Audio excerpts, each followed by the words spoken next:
Let's talk about how we can subtract decimals. Well, very similar to subtracting fractions and subtracting integers, we want to use those rules we used for integers. We can just add the opposite of our term. So we're going to do 3 examples here. Number 1, we have negative 2.1, or negative 2 1/10, minus 3.9, or 3 9/10. So we could write this as negative 2.1 plus negative 3.9. So notice how I changed subtraction to addition, and I made 3.9 negative 3.9. We can add its opposite. So now we look at an addition problem, and both of our numbers are negative, which means we can just add the absolute value. So 3.9 and 2.1. So that would be 0 and 1, and this would be 6.0, which is 6.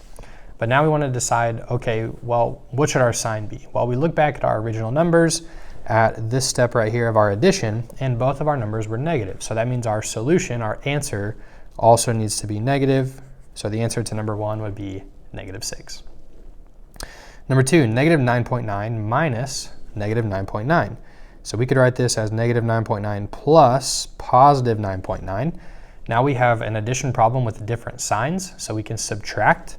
So this would be like 9.9 minus 9.9, and notice that we're going to get 0. So in this case, there is no positive or negative 0, so our answer would just be 0.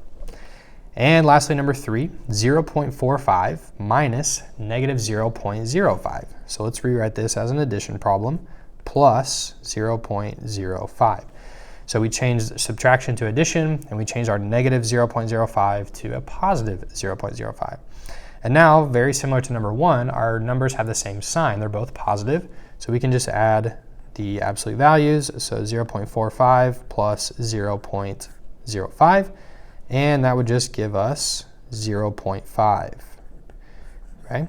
And now I notice at this step that both of my numbers were positive, so my answer should be positive. So my answer is just 0.5, or 5/10, or 1/2. And that's how we can subtract decimals.